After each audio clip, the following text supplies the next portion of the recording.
Hi, she's Trixie, and I'm Sarah, and this is our yarn world, the place where we come to share the love of yarn crafts and what it gives us and what we hope it gives you.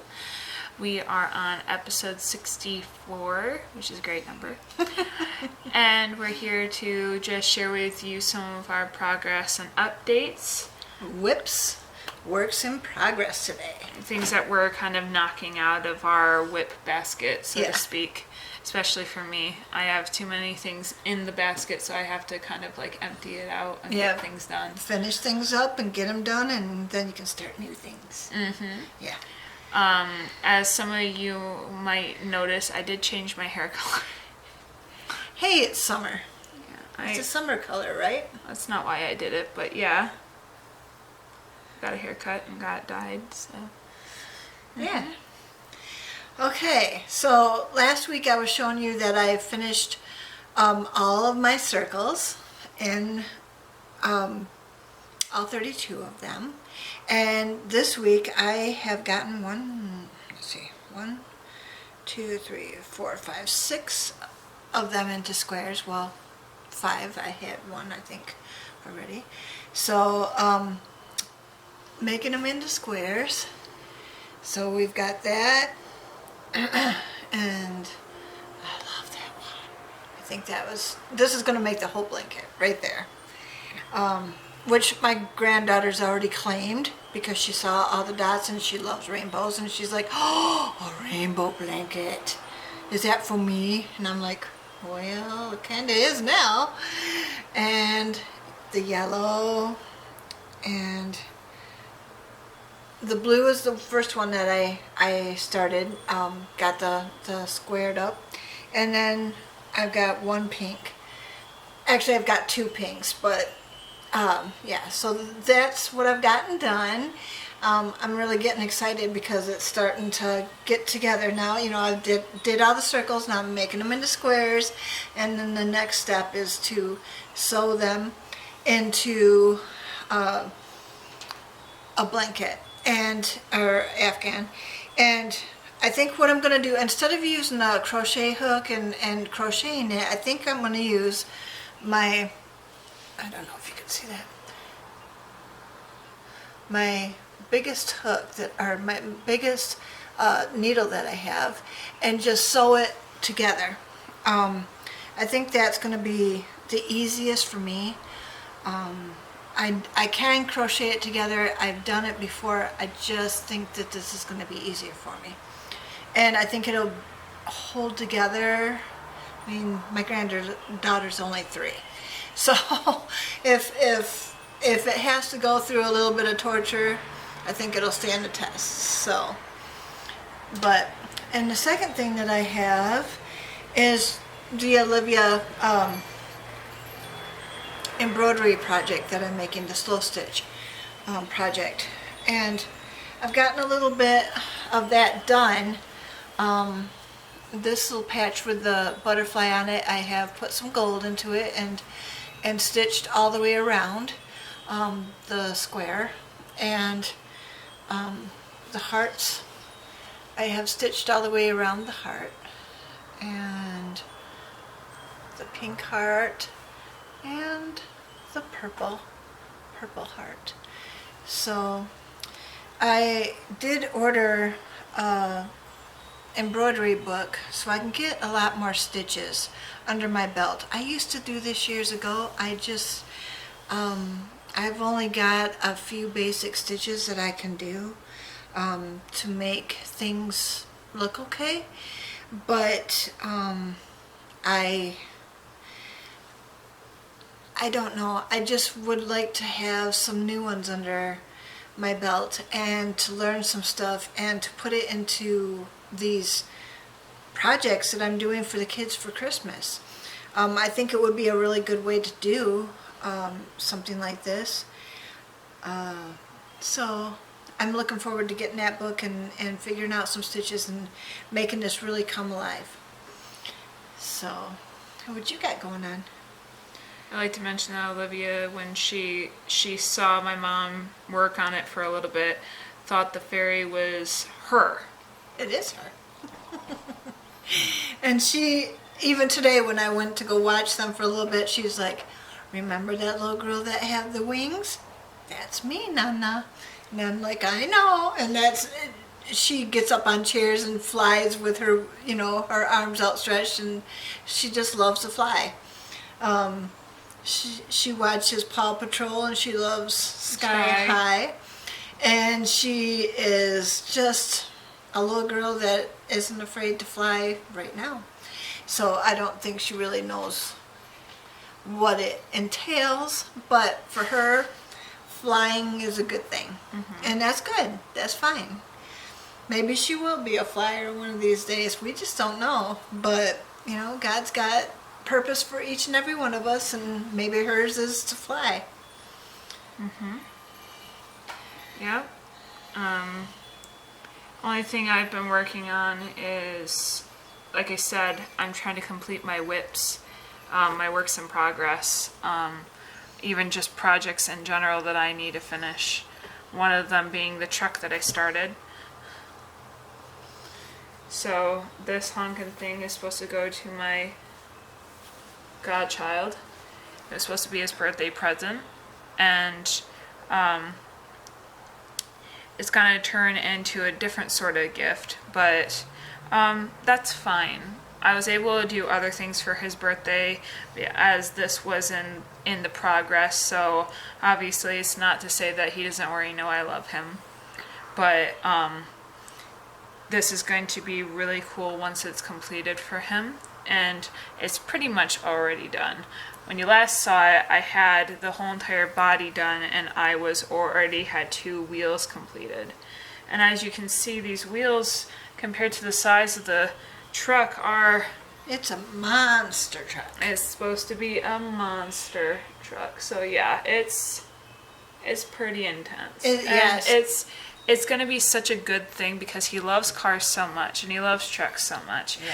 And that to have one that he can take to bed with him, he loves stuffies so much that this is going to be like it's going to be his niche collector.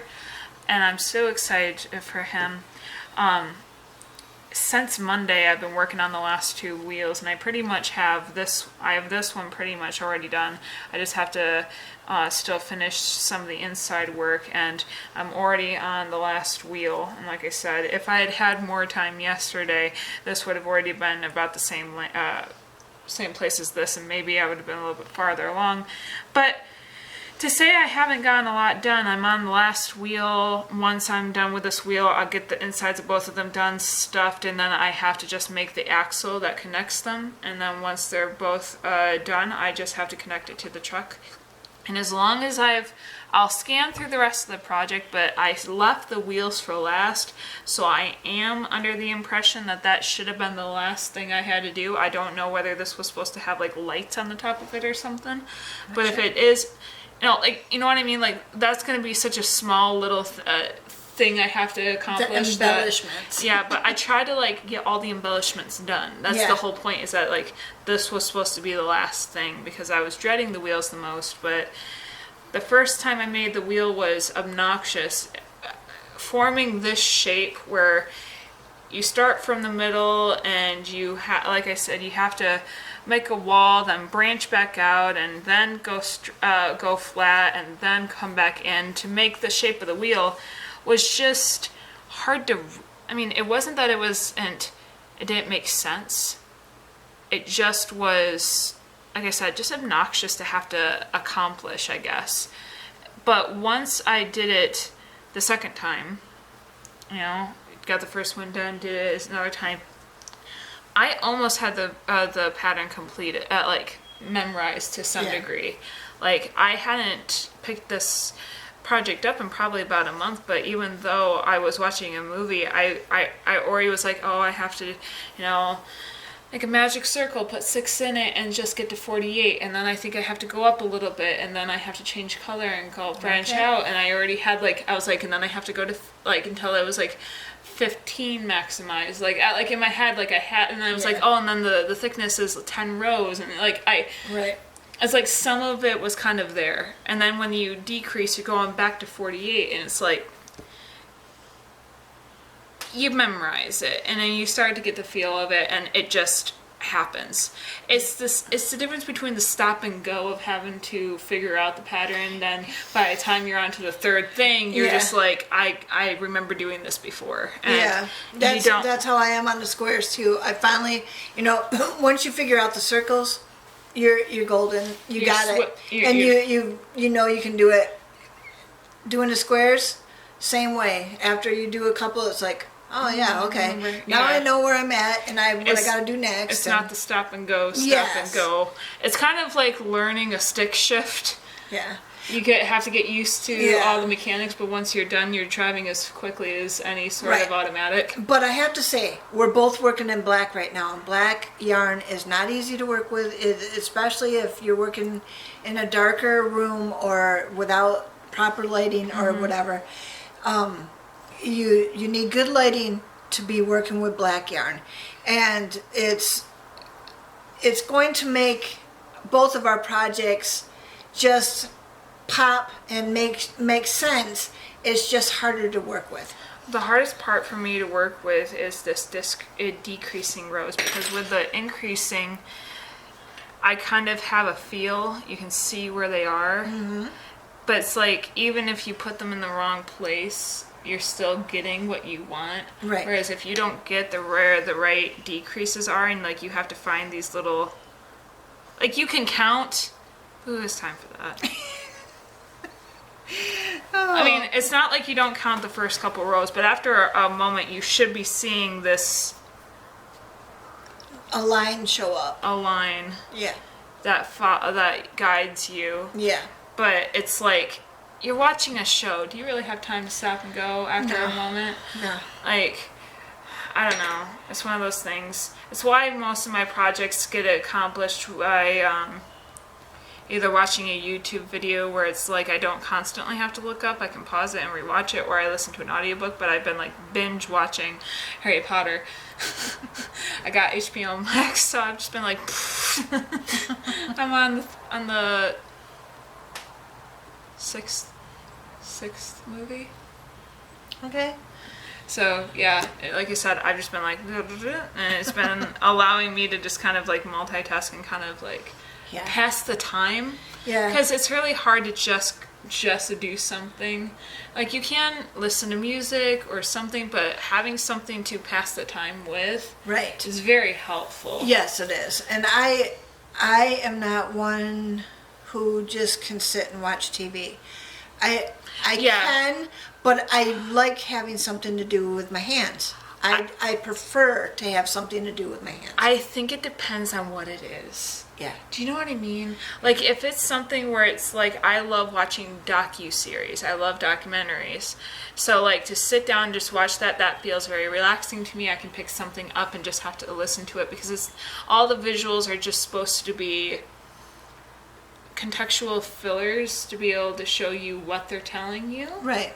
But docus are supposed to have a narrative, so you can just listen to it, whereas every once in a while, if you're content with where your project's going and you are in the middle of a stitch and your fingers already know what to do, you can look up. But if it's something where it's like, I love Marvel and DC movies and shows and stuff, where there's some things where it's like, if you're not paying attention, you're gonna... Right. You're going to miss something. You're going to miss something. Yeah. I save the projects where it's like I'm just doing a flat line. Yeah. Where it's like I can stop, or I can sometimes feel the stitches, and it can be a little bit more automatic for that. Because if I'm counting stitches like this, I got to already know what I'm watching. Or you can be listening to a book and you don't have to take your eyes off of it, or music, or like I said, something that is already designed for more of an audio experience, like documentaries, where it's like, you can see what they're talking about, but at the same time, they're already telling you. Exactly. And that's how I am too. But although yesterday it was the first day of summer, and around here it got hot. Yeah, and I couldn't like even the calendar knew. It's like the Earth knew the calendar. Yeah. I could not even think to touch my crochet hook with it. Just the stickiness of the muggy. Yeah, the mugginess. Have you ever thought about getting an AC unit? We used to have AC in our house, but it's since broken, and we just haven't. We have a slider right to the right of us, and the window is open right now, cracked. Just so we can get some air in here. But if you see the leaves moving or her hair or anything like that, that's because the wind is coming in. My dad designed this house with a deliberate cross breeze. Like he has a door over here with matching pairs of identical windows on either side, and then he has a slider with another window over here, and it's like there's a deliberate cross breeze that was really well thought out on my dad's part, but with no central air, this house, because it is in direct sunlight, is like there's no shade here. Yeah. Because it was built in the middle of a field. Yeah. And it's not like that's a bad thing. Obviously, that made it easy for Dad, but it doesn't make it easy on the heat or even the winter, because you're still in direct. Right. We do have ceiling fans, and we have a fan in our window to blow the heat out, but I turned that off so that we could film. And so it's starting to feel a little muggy now. So that's I'm just explaining. Yeah. No, the fact that touching my hook last night was getting a little sweaty. So it was just like, and I don't like that feeling. Your yarn starts to get sweaty, your hook gets sweaty, and it's just like, dude, this is not fun right now. I know that you have a little window AC unit in the bedroom. I know that you have like a rocking chair and stuff. Like during the day, do you consider going in there and spending some time? I could. And actually, if I'm not moving around too much, it's not too bad. The wind pushing through the windows and stuff like that actually cools you off if you're not moving around too much. Michigan is a very muggy state in the summertime, and it's just like you're walking through water, and it can get that muggy, and so you just kind of get sweaty, and you just don't want to be doing your projects in that kind of heat. I was just thinking, Sarah here has central air, and she's very lucky. I know. I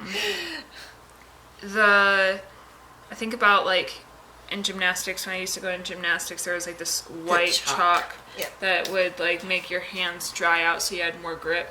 I was thinking like even like cornstarch, like a dab, or even baby powder, like just a dab with your fingers and just running it through your hands to take away the moisture, and then just not. That's an idea. But then you just have a dry washcloth that you kind of take the rest of the residue off so that your hands are drier too. Yeah, so you're not working with black yarn and having powder all over it. But even if you took a baby wipe to it, or even just or washed it after you're done, it's not gonna stay. Yeah, you gotta like. And if you're already gonna block it, it's already gonna get wet. I was just gonna say. If you're blocking it, then it's going to get wet anyway. So yeah, all these things to think about in the summertime. In the wintertime, I'm all about getting the blankets and making them so that I'm covering up, because we only heat with wood, and we have a ranch style home, so it's long. It's one long rectangle. That's the shape of the house. And there's no upstairs, no downstairs, so it just all heats in mostly one area. You get down to the bedroom area, and there's no heat really going down there because there's no ventilation or anything like that. And we do have a heater, and we do have heating system. It's just that we prefer to do it with wood, and if we're gone for a weekend or whatever, the heater will kick on and make sure that the house is warm enough. Yeah, it's not like the pipes are going to burst or anything like that. It's just we would just prefer it. So if you, in the wintertime, if you need to, you can put on layers or make blankets and cover yourself up. And that's the snuggly part of wintertime, right? But we're in summer now, so that's why I decided to do blocks instead of a big old blanket. So that's my explanation on that. So, should we go over the the scripture, or do you have another? No, I have nothing else. Okay. All right. So the scripture this week is, nevertheless, each person should live as a believer in whatever situation the Lord has assigned to them, just as God has called them. And that's found in 1 Corinthians 7, verse 17 in the NIV. So the way I understand this is each person lives as a believer. You live as a believer wherever you are. You do things as a believer in whatever situation you're in, whether you're at work, school,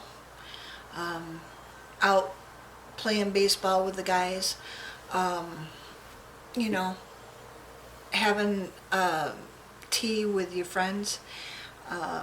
Whatever the situation is that you're in, you're living as though you're a believer, and you're letting others question and guide, or not guide, you're guiding the situation, but you're letting the situation just unfold as you live it out. Nevertheless, each person should live as a believer in whatever situation the Lord has assigned to them, just as God has called them. Each one of us has a purpose, and as we live our life, our purpose unfolds and goes for what God has intended us to be and to do, and to purpose us in our lives. And so whatever you're doing, if you're believing and you're following the Lord, then you're just living out your purpose.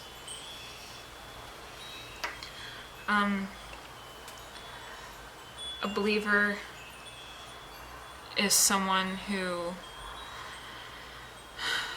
believes in God, believes in Jesus very specifically. Yes. That Jesus came to earth, died for our sins, was resurrected, and has offered us salvation.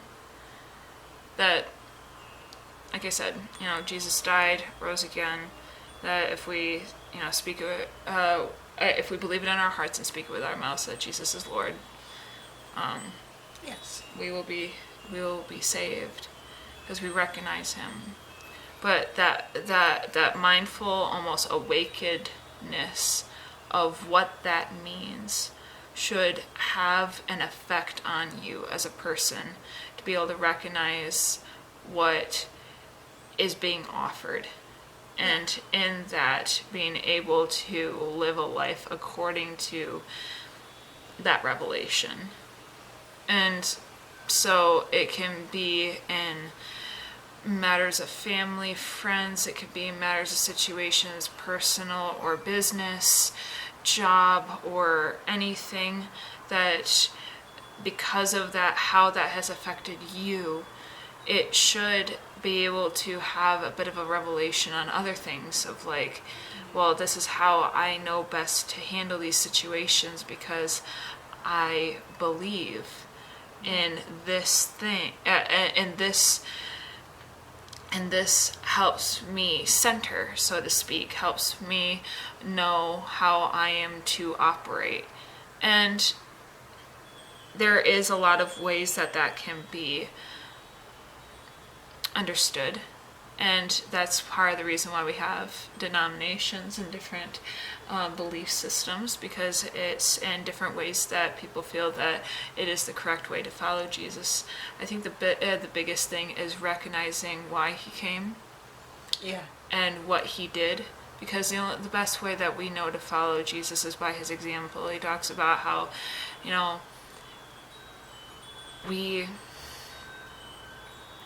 talks about how if you saw Him, you saw the Father. If you had, this encounter, then this is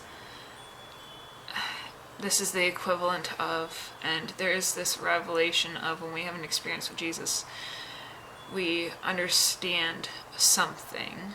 Yeah. We have this deep understanding as to why things might happen or even not happen. And I'm not saying that in a negative way, but just more of a,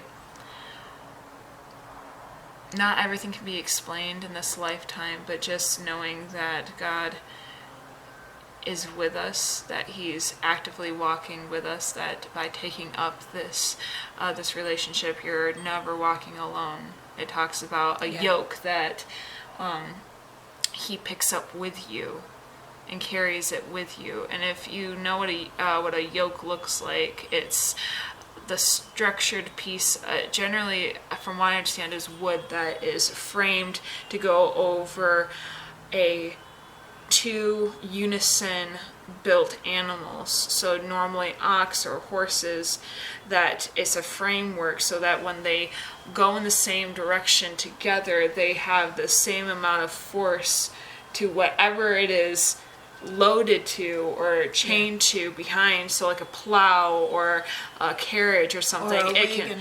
can, a carriage or a wagon, it would be able to have that ability to go forward. But if you're hooked to a yoke that's built for two, like if one of the animals falls, that other animal that is not injured or not ill is then having to drag the so-called dead weight, and on top of everything else that is burdening them. And and like I said, to have a relationship with Jesus is like Him literally pulling up that yoke, chaining you from the life that the devil wants you to have, putting on what he plans to walk you through, and helping you carry your burdens to where it needs to go. Yeah. And for your very specific situations, it might look like work, it might look like friends, family, your personal life. But if you have a relationship with Him, it's not as hard because it's not all on your shoulders, Right. and He's right there beside you. And I know it's a very nice analogy, but it's hard to understand in context. But if you've ever known Jesus, you know what the experience is like when all of a sudden it feels like it's lifted from you, or you're not alone and it's not as heavy. And there's just this sense of reality that we have a Creator, that He came not to prove a point, to just be like, well, this isn't hard at all and you guys are all just complaining for no reason. No. He came to live a life here and to experience what we experienced, and was able to be an advocate to God and be like, this is real. What they've gone through is really hard. It is possible to deny temptation. It is possible to go through these challenges, but that doesn't mean that it isn't without its own labor and toil, and there had to be a cost for that to be able to allow us, because the burden of those mistakes and temptations to try to make moments easier when they had a lot higher consequence results in sin. And He was willing to take it so that we wouldn't ever have to be alone in sin again. Yeah, and that paved the way to us getting into heaven. Because I think about friends that go through addictions that I know of, or even friends that have family that go through heavier addictions than I've ever seen. And them just like, I had a friend, part of the reason of this analogy, who called me being like, my sister fell off the wagon and she was clean for like 5 years. Aww. And she's really angry at herself, and and it was like a one-time thing, but she's still very angry. Yeah. She's very angry at herself because even though it didn't just click and grab root, it still affected her, because she's like, I was clean for 5 years and now all that 5 years doesn't count for anything anymore, because now I gotta start over. Because even though it might not have taken root, it had that effect of, I still got you to come back. Yep. And even though it wasn't an addiction anymore, it was still I still let it in. Yeah. And I was, and my friend was just saying like, she doesn't understand still how proud I am of her. She still was able to call me and say, this is happening. I don't want it to happen again. I feel, you might feel terrible, but she still has a resilience that 5 years allowed, that even though she tripped up, she still has someone that is willing to come alongside her, pick up that dead yoke, and help her forward with a burden that we don't really get to put down until the end. And she didn't leave it in the dark. No. She brought it into the light and let somebody else know about it. And that's always a good way to do it. You gotta admit what your faults or your sins are. And then once you put them in the light, they don't have a hold on you like they used to. It's just very interesting to understand the human experience in a way that allows you to realize that God does understand that it's not easy. Yeah. We have a very compassionate God, and that's something that can't be ignored. He didn't just assume that we were just being lazy. He came down and he was like, what's going on? And what is this? He found out what we lived through, and he made a way for us anyway. It's awesome. It really is. We'd like to know, what your stories are. If you want to leave any of them in the comments or in our email, if you have any prayer requests that we could pray with you about, that could also be left in the comments or the email. And we're coming right alongside you, putting that yoke on and helping you through what you need to go through. And just as much as you guys are helping us each week, we come here bearing our souls, and it helps us that we know that you guys are there. Yeah. And we're not trying to speak as theologians here. We're just speaking from just recognizing that in reality, when we messed up right from the beginning, God had the opportunity of saying it wasn't worth it.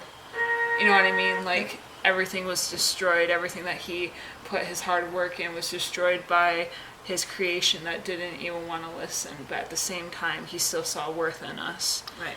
And it's just something that is astounding.